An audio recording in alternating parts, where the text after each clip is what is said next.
Hello everyone and welcome to Thursday Live Lessons. My name is Aldrine Guerrero. I'm joined by Mr. Aaron, the voice, Nakamura. What's up, Aaron? What's up? And Mr. Kahai, the legend Fergan. What's up, Kahai?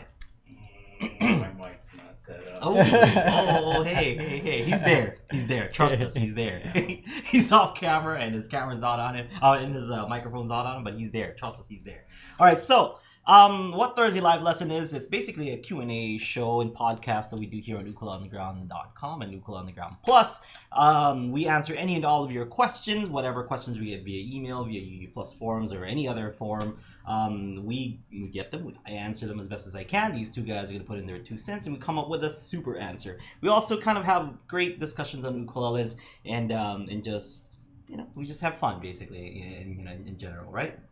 Yeah. Fun in general. It's kind of what ukulele is fun. Ukuleles are, Who would have guessed, good right? times.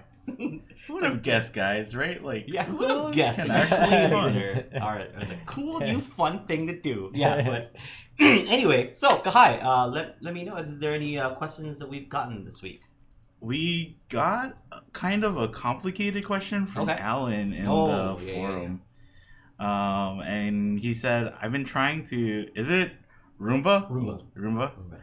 Is it the same as the robot vacuum? It's RO versus RH. So he said, I've been trying to simulate a Rhumba bass pattern feel on the ukulele and wondering what ideas you have. Stuart Fuchs' workshop covered something similar. He called it something else that I don't remember the name of. He used the word pineapple, apple to get the emphasis on the same beats. And then he gave an example of what it is, and he talked about that it's trying to get the emphasis on beats 1, the and of 2, and then 4, right? Yep. So, and then he mentioned that the way my guitar teacher teaches it, he uses his right hand pattern, middle index pointer, middle, yeah. Which spaces out the bass notes played by the... Or no. It's not middle index pointer. It's thumb, yeah. Thumb between the treble notes played with middle and index. Or you could use your ring finger and kind of just talk more about it. Okay, so Alan's main question is how do you do a Rhumba kind of bass rhythm on the ukulele? So he actually gave it a great example on the forums. So if you guys are on the UU Plus forums, check out Alan's question about Rhumba bass lines and stuff, because he included a video for Kuhome Hanalu. What is that song called? Kuhome something. Yeah. So that bass line is exactly it. Before I kind of show it to you, what going back on the question, he's talking about Stuart Fuchs and pineapple, apple. So I'll explain that as well. So in Cool Home Kahalu, it goes like this.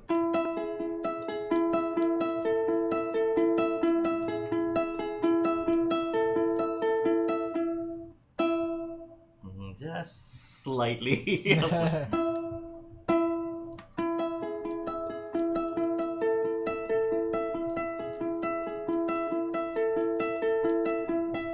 So it's a really cool, rhythm. The bass line goes dum, dum, dum, bum, bum, bum, bum. So it's a little tricky, but so Stuart Fuchs, that's a great way to break it down, actually. So pineapple, apple. It goes pineapple, apple, pineapple, apple, pineapple,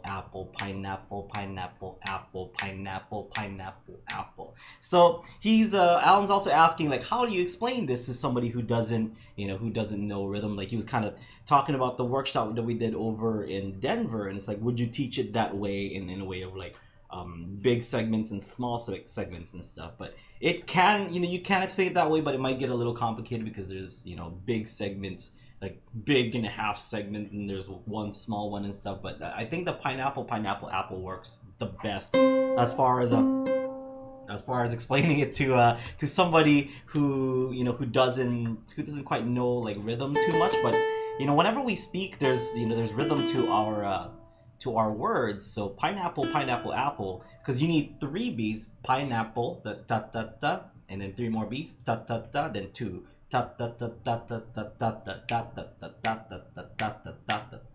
Here's the bass. So my snap is my bass.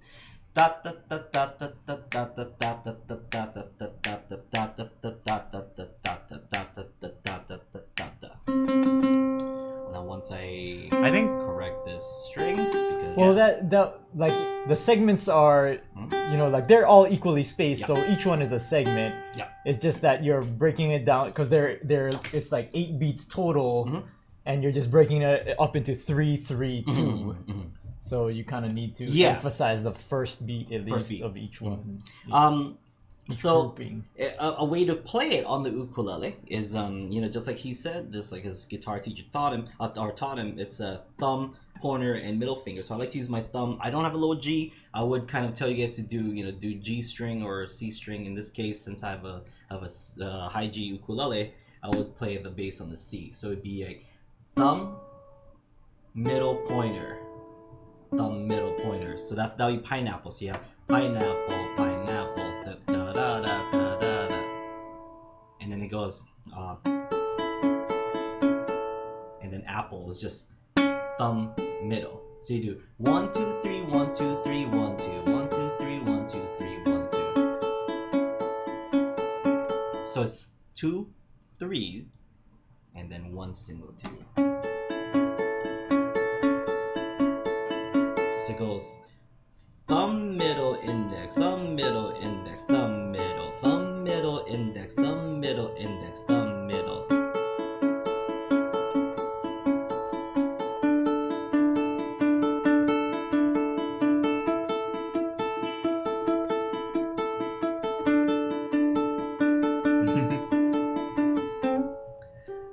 Playing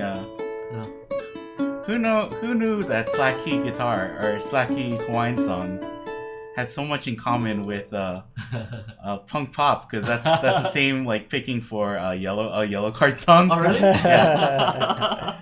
That's cool. So that's the easiest way to kind of break it down. I'm trying to break it down to somebody who's not too good with rhythms. Just pop pop pop pop pop pop pop pop pop pop pop pop pop pop. Isn't the basic rhythm kind of the same as Stand By Me?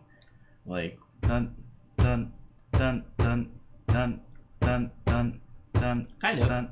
So it's like when I saw the question and I was thinking about it, like I think a lot of times like if you just try to teach the basic rhythm, it's hard because like you want to play it on two. Yeah. Like you want to play 1 2 and 1 2 and then like so with Stand By Me, with that 2, you when you taught the lesson for Stand By Me, use a chunk instead to replace it, right? So it kind of has like you're still playing it, but there's no active notes there. Yeah. So like to get a downbeat. Yeah. And if you listen to like the actual song that Alan like sent, the bass player is just playing that rhythm, but then the guitarist is like filling it in with a lot of other things too. It's not just like just playing 1, the and of 2, and then 4. And also like how he kind of stated, you can just listen and follow along, because I remember this song from a long time ago, and I was I was kind of playing guitar. I was getting interested in slacky guitar, and I was listening to it, and I didn't know like what a Rhumba beat was for beans. I still kind of don't know what a Rhumba beat is, but listening to it, just kind of like listening to when the bass line is hitting and just kind of feeling that like that kind of, because there's still a pulse and it's still kind of evenly spaced anyway. It's a boop, boop, boop, boop, boop, boop, boop. So listening to it and kind of feeling out the bass line is one of those things that's kind of like, okay, you're gonna walk in that hallway that we're talking about in the workshop, but then like trying to feel when the when the bass lines are kind of coming in, and you're feeling those small segments at the same time. Kind of like using that same analogy, like when you're starting to, it's kind of hard to just like, if you think about it that way, it'd be hard to walk normally with just like one leg if you're just trying to land on those emphasis beats, right? So you definitely want to make it even. Like, don't be afraid to add in like the down beats or like other beats too, right? And then eventually you kind of just like either, you don't even have to take them away really. You just have to emphasize those try and emphasize those certain beats, right? Like, so you can have like a song where you're strumming all the way through 8 notes all the way through, and then you just try and emphasize certain beats. Yeah. So that's I think it's way harder, and that's why people have trouble with like when we used to give strumming patterns and they go down down up, up. Yeah. Like they're trying to do that same thing, right? Not thinking about like, no, you just you do down up no matter what, and then it's just like taking away or putting in like a little bit more emphasis on certain things. Oh, so answer is pineapple, pineapple, apple, pineapple, pineapple, apple. Yeah, and I think well, if you try to teach adults, they might be like, I don't need to say those words because I already know. Like speaking really helps though. Like and even like for me, like I still go like 1 2 3 1 2 3 1 2 1 2 3 1 2 3, like counting out the beats or something, right? Yeah. Like, but I mean, that's the thing, is that if you're gonna play it fluidly, you just have to do it. Like you can start off with that saying that in your head, but eventually it has to move to the point where you're doing it kind of just on autopilot. So you just gotta kind of practice it enough to the point where you're just doing it so that you can focus on either if you're gonna sing to it, you have to like think about the lyrics or all that chord changes and everything. When the if you're doing finger picking, the finger picking has to come very naturally. So if you're starting off not being able to do it at all, you have to kind of like really get that going so that you don't even have to think about it. But I mean, Alan has been playing slacky guitar for a while, so like he knows that, right? He knows it just has to kind of once the motor runs, it just kind of goes by itself. Yeah. I think Alan is also the type that does want to like think about things, right? Like analyze why things work and something. So it is one of those things where it's hard because it should be that you learn to play something first, and then it's easier to learn to play something first and then go back and like revisit it and kind of break it down by like, oh, it's like this, right? Cause, there's so many musicians too who probably like, if you said like, oh, what beats are you emphasizing? They're like, I have no idea. These ones. Just listen. I think just listening. I think there's like there's like Balkan rhythms, like I heard about, where the time signature, like when they try to break it down, it's like 11/8 or something. It's something really crazy, right? But then they don't learn that. They just learn by listening and copying. That's only when like Western music theorists come in. Had to figure out how to explain it. Yeah. And even then they're like, it's like 11/8 or 7/8. You kind of just gotta go with it. Just listen to them. We've talked about this before. Like next door, there's a house where they practice Tahitian music. And so sometimes the drummers are over there and they're like, there's a new drummer and they're trying to teach them how to do the drumming. And there's no like formal lessons for Tahitian drumming. Just like this. Yeah. So there's like a lot of like, there's the kind of a bass, like a deeper sounding one. And there's like a really high, like kind of just wood on wood kind of sound. Tack, tack, tack, tack, tack, tack, tack, tack. And so like they're trying to teach each other like, no, it's not tack, tack, tack, tack, tack, tack, tack, tack, tack. It's like tack, tack, tack, tack, tack, tack, tack, tack. So like just listen and just do it, Have you played Tahitian before? No, I haven't. I have. It's fun. You fun. have? Yeah, it's fun. For like a halau or something? For the Wednesday show back at the point that we used to do and stuff. So whenever Sean Mersberg was gone, it's like, Aldrine, you have to step up like, ha, ha. So it's like left hand does like the quarter beats, and then this does like the right hand does like ta ta ta ta ta ta ta ta ta ta. You gotta, yeah.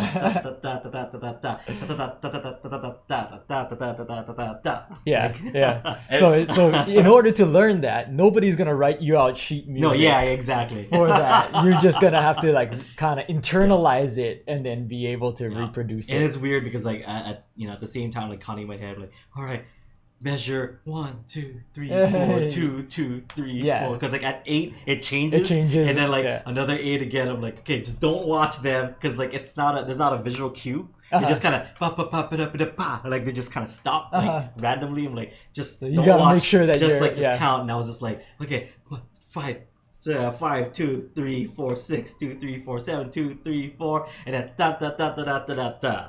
Yeah. I open my eyes like, oh, okay, great. As long as everybody is all on the same page. Which is really cool because when we had too much people, and then like my job was a little bit easier because I would just play the quarter note bass lines and stuff, and then Sean, somebody else does. No, like Sean would take the because it's usually like stood up this way, right, and you're kind of hitting it from the side. So he takes it this way, like kind of like he takes it like this. Yeah. So like and puts it between like under his underarm and then takes these two sticks and just. Oh, so he can play it's faster. so sick. Yeah. Like he would Or, just like, like more use two precise. sticks, and I was like, wow, teach me that. Yeah.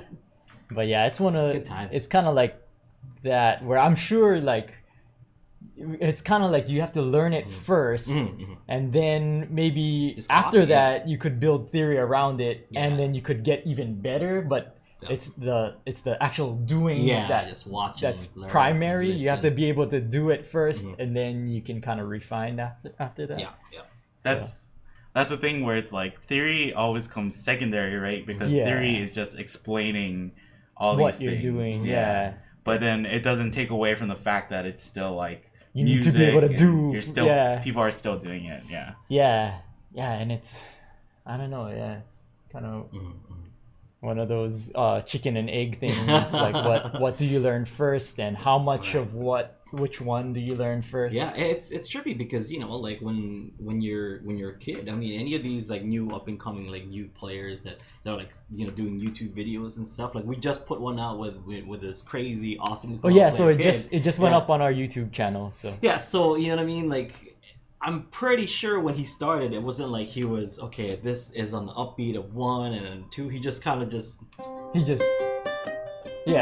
just listen and then kind of copy, and yeah, he just kind of started doing that. And Yeah. it's whatever felt right, whatever just didn't feel, because you can feel it when the beat is off. Yeah, or if it's when wrong, you're adding too much, or when yeah, it's too little. you get that feedback. Yeah, you can feel it. You can feel it. Yeah. Oh, so on our YouTube channel, we just put out an ukulele challenge video. The kid is named Evan J De Silva, and so good. he's from Singapore. Yeah.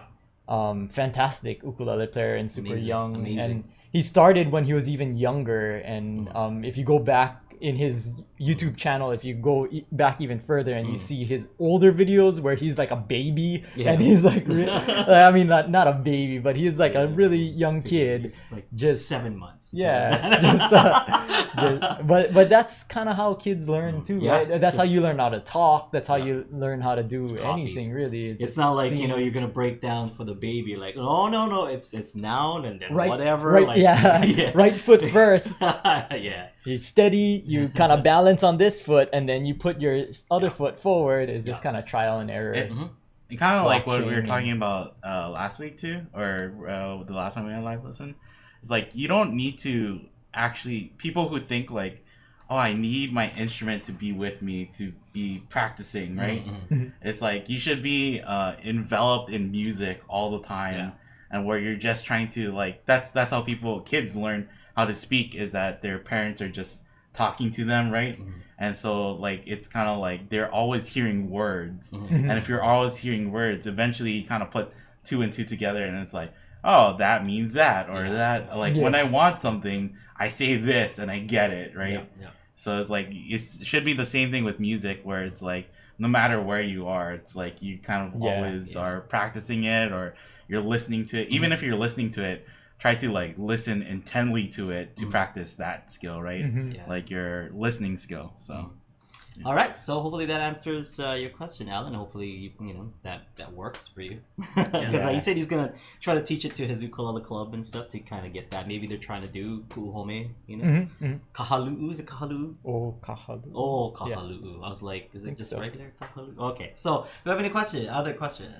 Mark said, I watched the Steve Vai videos you guys recommended. Oh, nice, yes. And I have a question about bends. Vai said he uses bends to make the guitar sing. I've tried on the ukulele, but I can't seem to bend it that far, and the sustain isn't very good.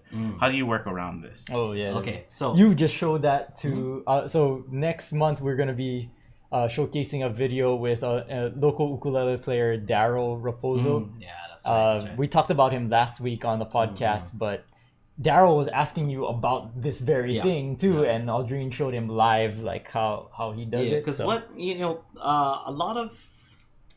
a lot of the bends that I see people do, and a lot of the times when people teach bends, it's like, just take the note, like play it and stuff, and then like bend it up. It's as easy as doing this, But there's a step before that, which is like this ring finger. I've never done anything with like outside of playing ukulele. You know, like when's the last time you've ever used this? Even finger press for like anything? a like elevator button. If I'm playing video games, like this is just to hold the controller. You know, it doesn't really do anything. Yeah. So.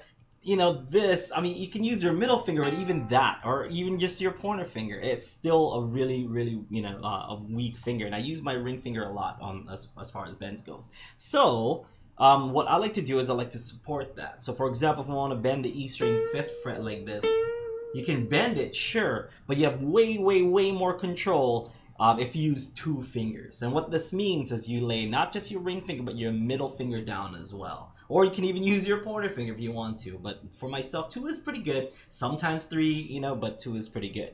Because what happens is even if you press this, you know, middle finger behind it or pointer finger behind it or all 3 behind it, it doesn't matter. Really. It doesn't change the note. Yeah. But what it does do is give you more strength to to bend the note. Because a lot of people, you know, imagine trying to bend it with with your ring finger. It's like it's gonna be out of control. It's gonna be kind of crazy. But if you if you use 2 or more fingers,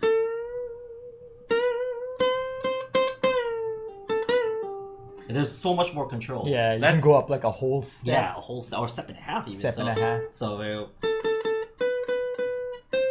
see if I can reach that. Yeah, ooh, step and a half. Snap. Wow. Yeah, I like to use like even if I'm not necessarily like pushing down on it, I like to have my pointer finger there too, because after a bend, like what are you gonna do a pull off to that next fret? So just to kind of have it have it ready. So when you do bends, just keep in mind to have more than just one finger to bend that up, because it's gonna help you control that bend a lot more. Either you're bending down, you're bending up, or you're doing a pre-bend and stuff. Whatever kind of bend that you're doing, that should help. And if you're gonna use it to kind of help let the let the ukulele or the guitar sing, just like Steve Vai was saying, then you need all the control that you can, because the more control you have, the better kind of like pronunciation you have with your words or talking, making the guitar talk, or using emotions and whatnot. So Mark said, how much can you feasibly bend note on a ukulele? A guitar fretboard is so much wider than a uke. Well, the bend is not necessarily like left and right. So regardless of how wide the it's like you mean the width this way. I thought you was talking about this way.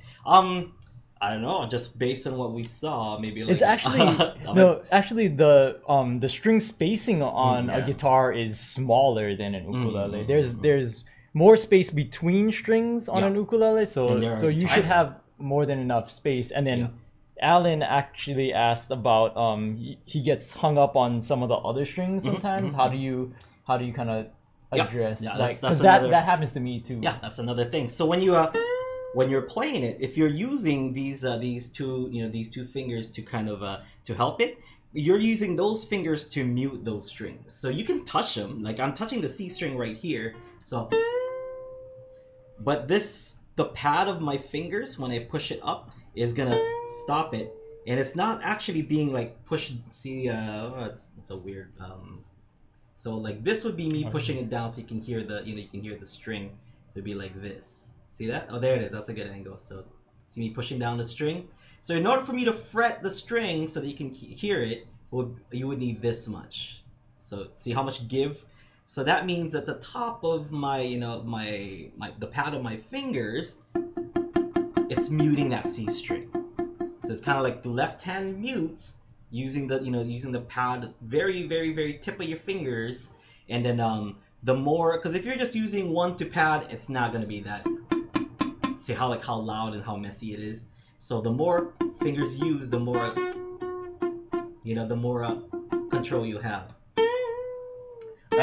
So you basically like push into the next string. Yeah, push it to the next string and then push it up. And then how do you keep your fingers from like grabbing onto that string, and then because like I get that where it like kind of like touches that one, and then when you're coming back down, it kind of like rings out the string. Great question. So when you're pushing, when you're pushing down and you're bending up, you're kind of pushing down on that, on that fret, and you're almost like forcing it to go up, right? So if you're forcing it up, these, you can see like the indentation in my fingers, that's where it's supposed to be, and those other strings are on top. So if you're holding it hard enough, where the groove right there on my fingers are, it shouldn't go past that. So that's the part where like you would play, kind of push and you would, into the fretboard, and you would kind of get that string to go down, and then it would catch. But yeah. you're not bending so high enough that like it's gonna go past the where like the pad into is. your indentation. Exactly. And even pull when off. even when I bent like a step and a half up,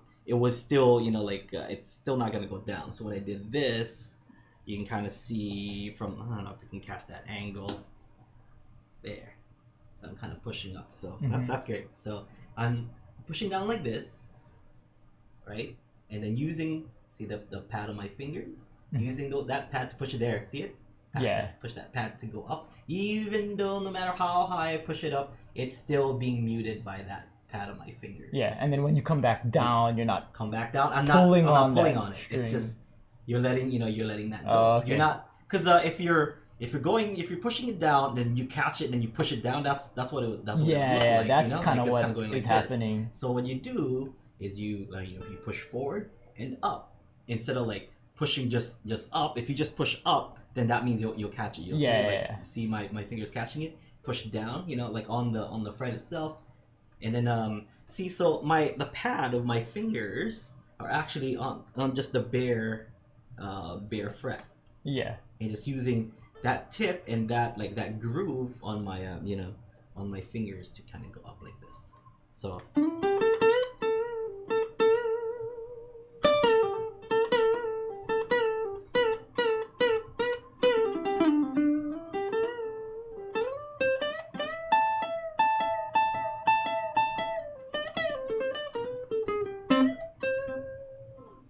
that was a mistake. Like I just let it go really really fast. But yeah, that's It's also like you're not holding the string like this, right? Like I don't know how to explain it. Yeah. But you're holding it more like this. Yep. So that way, like when you bring it back down, like your fingernail is not like contacting the string at all. Yeah. So what Kahai is saying, you don't. Like, is that a good angle right there? So you would play your strings like this. You don't lift it up that way. You kind of go like this from an angle, and you're lifting up. See? So see this ring finger? It's gonna push up. See the other string? It's like pushing it up with it, but it's always like the string on the bottom, which would be in this case the E string, is being pushed up and down. But the other strings are only being pushed up. It's not being pushed down and up. Does that make sense? Yeah. It kind of like Sorry. it's tough. Sorry, for the audio listeners. But that's podcast why you pay for listeners. E+, it's worth it. It kind of runs see. along the same plane as the fretboard, right? Instead of like going to the point of a fretboard. Yeah. So if I were to try and paint a picture, it's kind of like when you see like an airplane kind of going like this, and then like maybe that way. Like if I almost see like what's his name from Tailspin. Like if you're in the water, Launchpad. Like Launchpad, yeah. Launchpad is gonna go this in the water, and then going up that way. So it's kind of like that. It's just like swoop in, like in a diagonal way, and then like push back up. If you see a plane going like vertical, like that's a bad time. Yeah. It's kind of the like same this. thing, yeah. So I'm swooping in from this angle, then going up. See that? Swooping in, pushing up. Swoop in. Boom, boom. Baby. How like when did you notice other people using more than one finger, or was there like a pure heart, man. Pure heart. There's a specific performance. It was Hot Hawaiian Nights. It was at the Water Tower, Aloha Tower Marketplace, and they were playing at what is that place called? Gordon Biersch or something like that. Yeah. In that place. Pure Heart, which is Jake, John Lopaka, one of my favorite all-time bands. They were playing Stormy Monday, and Jake is just bending up a storm. Is basically what he's doing with with that song. And I'm like, Noted. My shutting gun eye started like spinning, and I'm like shotting gun, and just got it for myself. Took the technique. Yeah, took the technique for myself. Took the jutsu. Stole the jutsu. I was gonna mention too that Mark said that the guitar has like a wider fretboard, so like the idea that you can bend more on that, like it really doesn't, like 1.5 is like a good amount of bend for a guitar. You don't need it to go any higher than that. And when you kind of like try to bend higher than that, it ends up sounding more like string noise at that point, right? The more you bend up, the less you're gonna actually get like tone out of your string, and it's just gonna sound like tack tack tack. It is gonna sound also like what about like, I mean, you would hardly ever bend the G. Yeah, you would not. But actually, in my case, I would not. Yeah, but what about the C? Because you only have so much. You would bend up. down. You'd bend down. So in this case, what you're doing is the pad. Like this part of the pad of your fingers. So same thing, but then this part of the pad of your fingers is muting that E string. So it's kind of weird to see from this. Maybe from this angle. Yeah. So like that. There you go. So here. The pad of my seat, watch it, it's already touching the E string and then going down. So that's what's like muting that. Yeah, and you're still using multiple fingers. So to bend. So it's like rubbing all over that E string. Maybe those are not the choicest words. But just not making it. Yeah. So it's not, you don't even hear it. Yeah.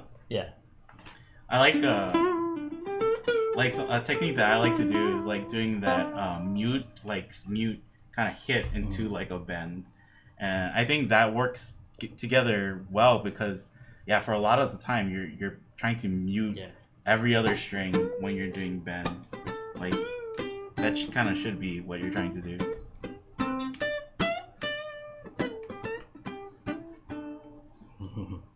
I like that kind of dirty style of playing, like a lot of muted strings that are not making noise. Last night, when we were playing at the show and stuff, I noticed there's like a table to our right. Yeah, like a lot of people in that table. There could be foreigners. That lady, one of the guys, I guess someone asked the question like, "How is he? Whatever," and then he's kind of explaining to them. It's like, "Oh no, he's like." He's muting the strings and he's kind of. I was like, oh snap! This guy's breaking it down. He knows what I'm doing. Like he's impressed and stuff, but he's like, oh, that's kind of cool that he's doing that in ukulele. And it's always a challenge when there's like a guitar player in the house because they're trying to break down what I'm doing, and then it's like, ish. That's what I'm doing, ish. Shut it, yeah. but it's not exactly what it is. Because a lot of your, well, not a lot, but some of your stuff is like guitar techniques. Adapted for ukulele, and you kind of have to change it a little bit, right? What was funny though, did you hear that guy that came up, and he's like, oh, so I'm a guitar player. It's a guy that said like hi to us before he left with his girlfriend or his friend. I don't know if they're together or not, but so he's like, I'm a musician myself, and he did something in the end of he was asking you about in the last song. You were like you did this with your hand, and you were like you weren't even touching it with your with your left hand, but you could make the note higher, like you can bend the note. Like how is it you were doing that? I was like, I don't know how what part of that song, and he's talking about when I like slid it onto the mic stand, because I have a mic stand slide, which is I guess like an original technique, but no one should ever do ever. No, I first saw Imua do it. Oh yeah, did he do that? Yeah. Oh snap! I gotta stop doing it. Yeah, in maybe 2003 or 4. I gotta stop doing it. No. I love Imua. It's cool. I'll just say Imua Garza. Yeah. I'm doing homage to him do that. And that's kind of another technique that electric guitarists will do too. Like just they'll run their guitar against I saw Steve Vai do it, and I was like, that's cool. Yeah. So you just have the mic stand. I just have the mic stand. I just did go that. against the mic stand. Because and I also saw like what you call Santana. When he was playing, I forgot what song it was, but like he took like a slide. And he did like he put like delay and whatever, and then he slid it up like that. I was like, oh snap, that's cool because you can when you slide it up and then it kind of delays it, it creates this cool like little laser beam kind of sound. You used to do it with my cell phone. With my cell phone. It's a cell phone trick. So I did it with my cell phone, and I was like, if I can do that, then I can do this, I guess. And then in Japan, like there was a monitor on the ground. and I did it on the monitor. It's Japan. It's just like a, like a stage trick. I was in front of like 5,000 people or whatever it was. I'm like, I need to do something quick. Because Taimada Gardner was just on stage and she's hopping around looking all pretty. Like, how do you compete with how do you compete with that, So it's been done a lot, I guess. But ukulele wise, I gotta give it to the man, Emil Garza. Because I didn't start doing that until way later. Yeah, so you got it. I give you. I feel like Imua too, though. He does things where it's like you don't see any other ukulele player do that, and it's probably because he just like took it from a guitar player, took it from probably. But also Imua, like kind of like how you couldn't be separated from your ukulele as a kid. Like Imua was exactly like that too, where like from when he was a really little kid, he just always had an ukulele in his hand, so he figured out things just. I don't know, some kind of alien techniques that there is a cool like Vi stuff that Steve Vai did, where he used his tongue to play notes and stuff. Yeah. I was like, how the heck is he doing that? And then it panned out, and then it showed like his thumb was on the whammy bar. Oh, so he's not actually. He's not actually using his tongue. I was like, you magician, come on, flash you lose, Steve Vai. Come on, Steve. Misdirection. Exactly. You gotta fire that cameraman. Don't pan out when you're doing this trick. Just stay close camera on the tongue thing. Don't touch here. I fire the cameraman. I don't think like for later Kira can find this link. But like magicians, good musicians are always, I think, like trying to think of stuff like that. Yeah. And so like I saw like a live stream of John Mayer, and he's like, I'm trying to get the whammy bar without an actual whammy bar. I'm trying to recreate the whammy bar sound without doing that. So I think he like turned his bridge on and he played like over his neck or something, and he's like doing like slaps with his thumb. And I was like, dang it, that is like you. I mean, the sick. And he's like, man, I'm pretty close. I'm like, that's like way better. So there's some cool guitar tricks that I've still yet to figure out how to do on the ukulele, because I've seen some cool ones, and I'm like, how do I? There's gotta be a way. There's gotta be a way. But I stopped kind of being hard to adapt. But there's a lot of cool ones. Okay, so is there any other questions before we move on to? I think that was it. Okay, so today our songs are due. So by the way, this is the guideline for for today's song, and what this is here on Thursday Live Lesson, we basically do a songwriting challenge. Every so often.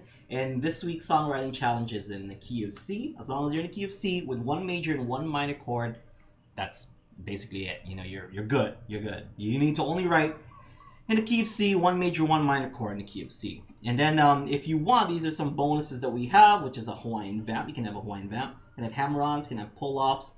You can have lyrics. It can be disco. It can be an uncommon time signature. So we try to get as much of the bonuses just to kind of fool around and stuff. It's a lot of fun for us to be doing this challenge to kind of show you guys what you can do without with just a little bit of guideline. And we want to encourage people to write songs and to pick up their ukulele and create things instead of like how do I play this 2-chord song for the billionth time? It's like, why don't you create your own 2-chord song? You know what I mean? So. Yeah, let's show our songs, and I think traditionally I always go first, so I'll go first. So here's my little spiel on my song. So I didn't write my song till this morning. 1 hour production. I was telling Kahai because I actually. To be honest with you folks, I completely forgot. Apparently Alan forgot too. He said, "Oh snap! I didn't do my homework." But for you guys, it's fine because after we reveal our song, we give you guys one more week, to kind of go and do your tunes and stuff. So you'll have one more week to go. But for us, it's due today. Aaron came to the show last. We play here on Wednesday nights on Kauai and stuff, and Aaron came in and was like, "Hey, did you do your song for tomorrow's challenge?" I was like, no, thanks for reminding me. I did not do that. And I'm like, when I come home, I'll do it. And then I came home and I didn't do it. And then this morning, I'm like, oh my God, I got to write that song for 1 o'clock today. I have like X amount of hours until I got to write that song. So I'm like, I'm watching my kid because my wife's doing stuff. And then I'm like, okay, Ellie, go to sleep so that Daddy can write a song. And she finally fell asleep at like 10. This show starts at 1 or 10:30 or something like that. Took me about 30 minutes to write this tune. It shows that I wrote the song in like 30 minutes, but you know what? I have a song. It's kind of like, I'm turning in a homework instead of not having homework at all. So here it is. What I did was I listened to some like music that I would think is kind of like disco. I mean, I like disco music, but I was like, what's something that was like an evolved version of disco? And for me, that is Electric Slide. Like modern disco is like Electric Slide. Even though that song's like 30 years old at this point, like it's maybe almost 30 years old, either 30 or almost 30 years old. And I looked in order to kind of stay true to like the disco thing, I Googled up disco terms just to like look up words that people like in that disco era would use. So I just took all those and made a song about the disco terms. All right, and I was like, usually disco songs. A word cloud and you picked exactly. It was what I did. I had 30 minutes. The largest. I'm like, okay, it's like a puzzle. It's like, okay, this word goes here and that word goes there, and I did that. Here's my disco song, Boogie September. Fever.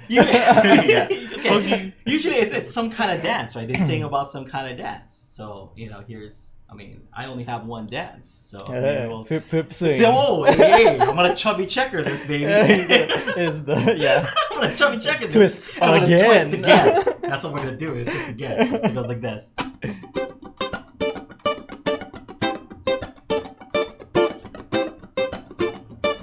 Yeah.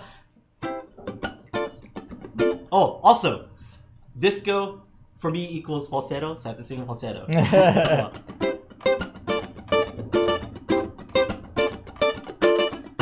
feel the dancing spirit, head to my friend shindig. It's chill, it's copacetic, far out as funkadelic. Ooh, I'll bust my moves. Whip, swing. This place is a groovy city. The chicks are cooler, Rooney. It's hip, but here's the skinny. It's jiggy, whip, swing me. Ooh, I'll bust my moves. Whip, swing.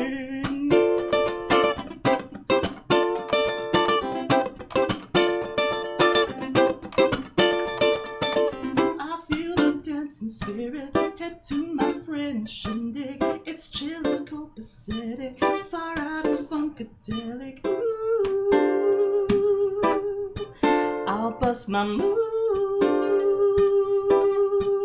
Whip, swing. Let's thwip swing again. Again. Again. Technically, if that's a disco version, wasn't that the original? Oh yeah, I guess so. Yeah, so just revived. The last one that I did was. So what chords are you playing? I was playing for the riff. I was doing C and D minor. So that's one major, one minor already in C, and then I did C. C, D minor 7, but then the lower inversion, then to the E minor 7, back to the D minor 7. So 3 chords, 2 chords and 3 chords. And making that like a disco kind of strum by doing like left hand beats with right. And so here's the so I use copacetic. Apparently that's like a thing that they used to say that's cool. That's copacetic. It's all good. Yeah, it's all good. And shindig was like a cool little word that I also learned. I went to my friend's shindig. It's like a cool little like party thing that's going on, like happening.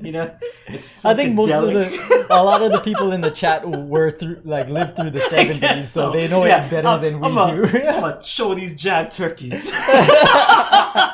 If you didn't know, I used Groovy City. Apparently, like something city was a thing back then. Like, oh, that's cool city. Like that's I want to use Groovy City. And Coolaroonie is another one. And here's the skinny. It's like here's what's up. Like, here's the skinny. All right, that's my song. All right. Okay. You wanna go? Whatever. Oh, sure. Kahai. So tell us about your tune, buddy. I'll just play it first. Oh. And then, yeah. Let's see if you guys can hear it.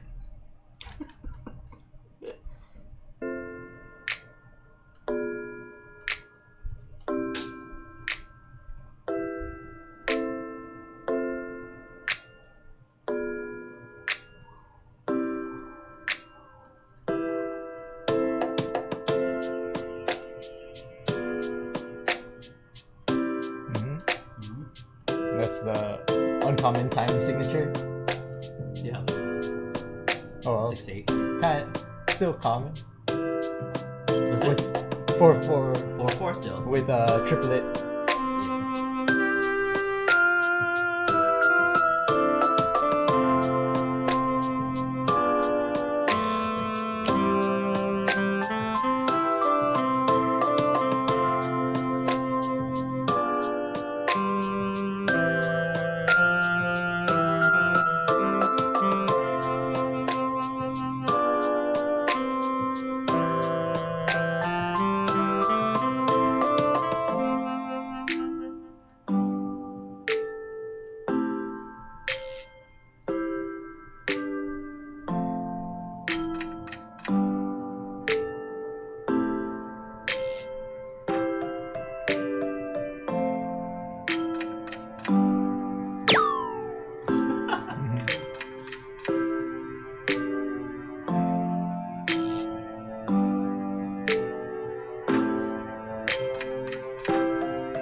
Hey.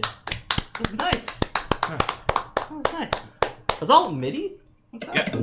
That's sick, because that sax sounds it sounded, pretty good. It sounded, yeah, pretty real. really good. Yeah.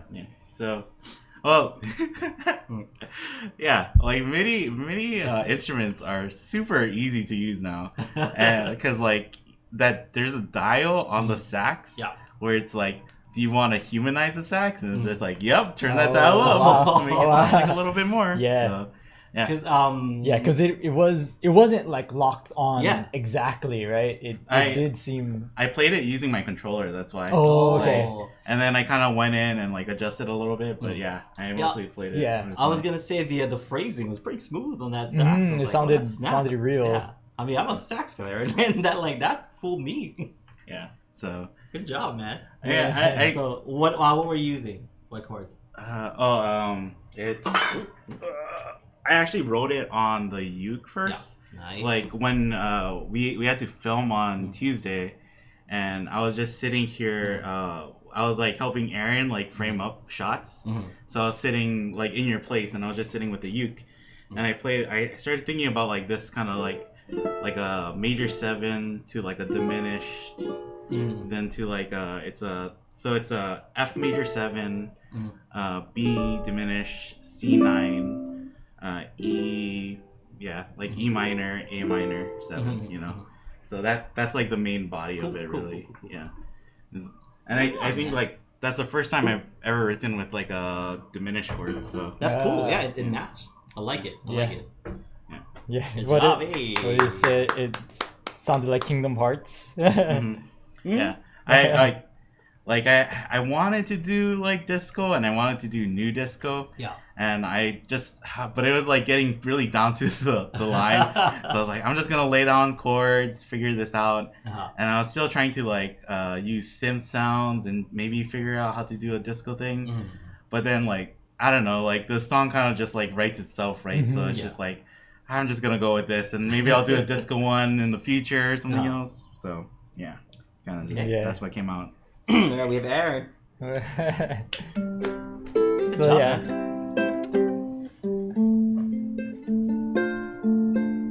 So yeah, I always do like the opposite of Kahai, where like I just keep it on the ukulele, but I have what I imagine it to be in my head still. So yeah, I was listening to a lot of there's a Bee Gees. Bee Gees is like the first thing that you think of for disco. But like Bee Gees, ABBA, and then like the Michael Jackson Off the Wall album. Okay, yeah. You know, because like you don't think of Michael Jackson as disco, but that Off the Wall album is like fantastic. So those beats and rhythm in there. Yeah. So I don't exactly know if this is strictly. It's not definitely not only in C. Okay. But I just it just kind of came up, and then I just threw in chords that I felt like it fit. Yeah. So it is based in C. So okay. Yeah. So okay, I don't want to look. You know the lyrics. I want to be surprised. Yeah. I'm looking over here so I can see like the chords that you're playing. Oh yeah. There you go. There you go.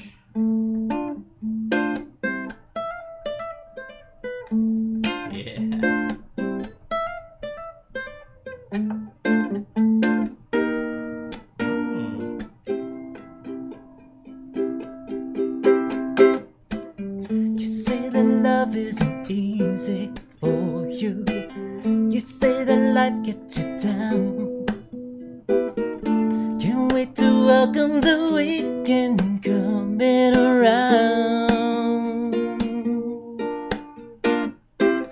The music's playing, but you're still thinking of which foot you're meaning to move.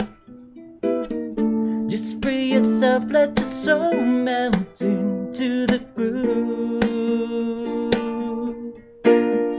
'Cause if you don't wanna dance, let the music move you. If you don't wanna dance, take it slow.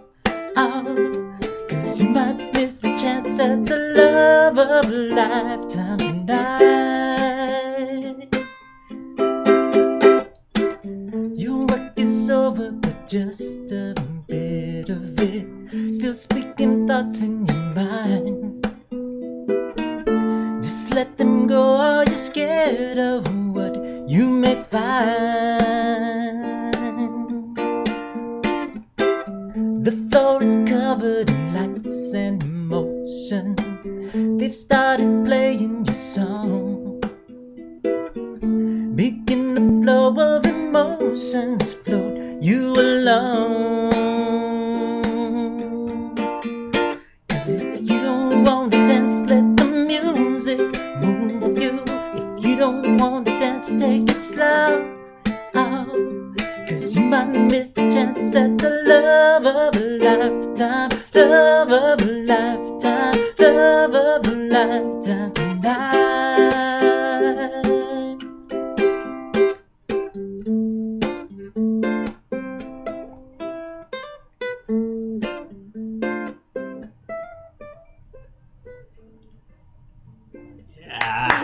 Yeah, so good, so good. Very Michael, very Bee Gees. Bee Gees in the chorus, Michael in the Michael in the verse. So good. Bee Gees on the streets, Michael. No, Michael no, we can't say that. I think you picked up something that I really like about like disco, and when I was trying to write a disco song, I thought about it is that they write using like minor chords, but it still sounds really like upbeat. Yeah. So like so for this song, I was listening to a lot of Bee Gees, a lot of ABBA, and then just at the very end, I was kind of like listening to a lot of Off the Wall. But so the song, I figured like for disco songs, most of them were about dancing. Yeah, dancing. You know, so it had to be kind of like set in the disco. But then also this song is secretly about Aloha Friday Live Jam. Oh, cool. Yeah, so if you look at the lyrics, so for people who don't know, we do Aloha Friday Live Jam. We stream it every Friday on our YouTube channel, and it's where Aldrine just plays songs in front of the camera, and we put chords, and you can jam along with. And then we have like a kind of a live chat. People are talking and stuff, and so people listen and watch and play along. And so the first verse is influenced by there's one person who types in the chat and always says like oh, I was supposed to have a date tonight but like I got stood up and so I'm here instead, and we always kind of try to comfort them and be like, yeah, it's okay, we're always here for you. And so so the first verse is inspired by that.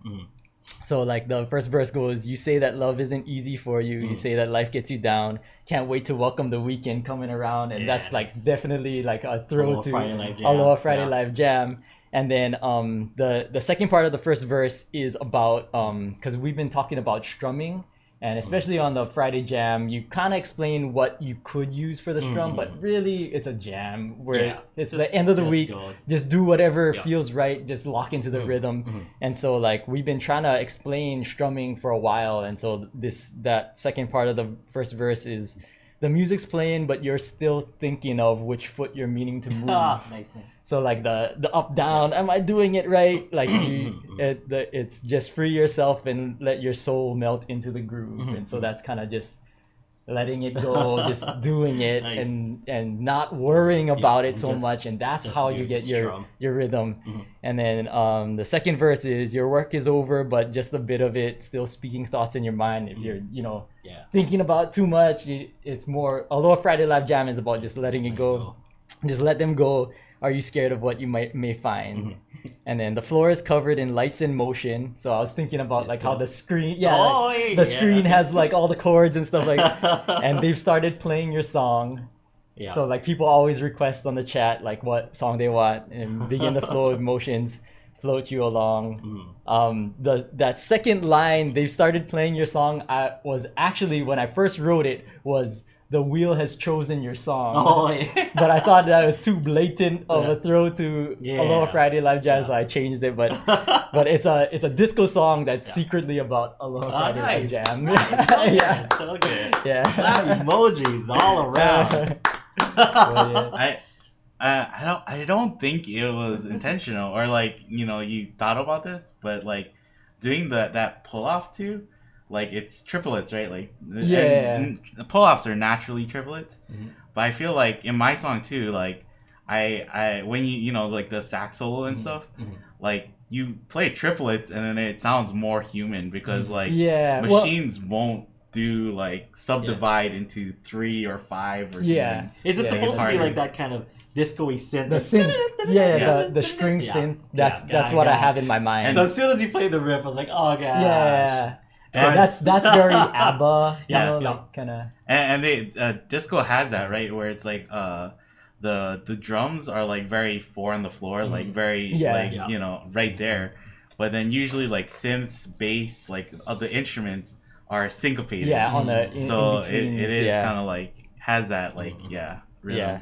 Cool beans, man. So for those of you folks who want to try your hand at this challenge, it's really easy. You don't need to write any like disco songs or like any electronica kind of songs or any 30-minute songs. You can do whatever you want as long as in the key of C with one major chord, one minor chord. It could be F and D minor. It could be C and D minor. It could be G and D minor, whatever you guys want, to do. There's other minors, A minor and E minor as well. So you can choose one major, choose one minor, or do way more. Whatever you want. It's at least one major, at least one minor.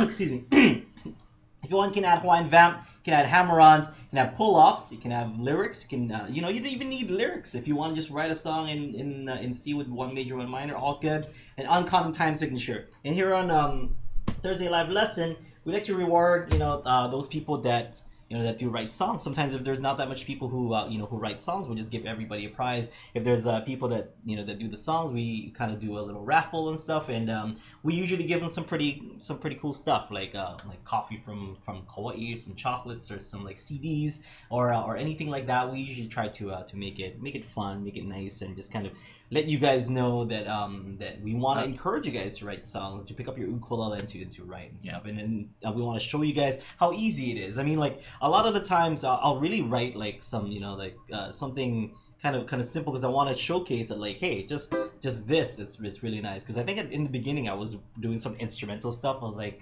okay, maybe like maybe not, but I want to kind of start going back into the instrumental a little bit because I haven't been doing any instrumentals. I've been kind of cruising it. That's like the thing is like when I record my songs, like or do my electronic songs. It's way easier for me not to play any instrument to record myself. So that's why I just like program all of it like, I'll just put these chords here. Well, I mean, I haven't had much time to write my tunes for instrumental. I usually take a little bit longer. So if I have like short amount of time, I was like, just write something and sing to it, and see what we got. But it's really fun, and we want you guys to take on this challenge. And I had fun. Aaron had fun, Kahai had fun. We always have fun doing this challenge, and you just never know. Like I actually really like what everyone did today. I like Kahai stuff. I like what I did. I loved what Aaron did. It's always good fun because you never know what's gonna come out. And the thing is, you just try, because even if it doesn't come out like as good as you want to, the next one will be, and that's how you get better. The more you do it, the better you'll get. Yeah, like this one, I really wanted to write a disco song, but I felt like I just needed to get this song out. Like I just needed to do this. Song. Yeah, it's sick. And that's kind of the fun part, is to see like what ends up coming out. Yeah, because you actually don't know, right? You can have a plan, but you don't know like until it's out, and it's like, wow, I think that was in there. I was like, or I think most of the times we talk too, and we'll say like, oh, I had an idea. And it kind of skewed away from this, or it ended up being something else. Calling itself towards something totally different. So. Yeah. All right, so if you guys want to write something, there's a thread over on the UU Plus forums, and just post your links on the thread, and we'll take all those people who wrote stuff, and we'll put them in in a little raffle. We'll raffle up something. It'll be good fun. I was telling somebody about the like live lesson song challenges. Yeah. And I said, like, I think pretty much everybody who has entered, like, we've sent them something. Because, like, it's just, like, even if they don't win that week, they might enter another week, and then we'll, like, just throw send them something or do something, so, so it's good fun. So, next week we'll have a brand new challenge, but, we'll let you guys kind of work on this stuff all the way up until next week Thursday. So everything is due next week Thursday for you guys. Today that was us. We were our songs were due today, just to kind of give you guys ideas. So now that you've heard Aaron's song, my song, Kahai's song, hopefully that gives you guys some inspiration to for songs to write. Okay, we'll see you guys next time. Have a great one. Stick around for one-on-one coaching. Tomorrow there's Aloha Friday Live Jam. Also make sure to check out the newest video. That's an ukulele challenge video over on our YouTube page. It is myself and I was 12 years old, like a 12-year-old boy or something. 14-year-old boy. Come but on. that 14-year-old boy at least 14. Can play the uke just like I'm ringing the bell. He's really good. All right, so make sure you check that out. Check out all the awesome, cool stuff that's going on here on Ukulele Underground. We'll see you folks next time. Have a great one. Aloha. Thanks for listening. Thanks for watching. See you next time.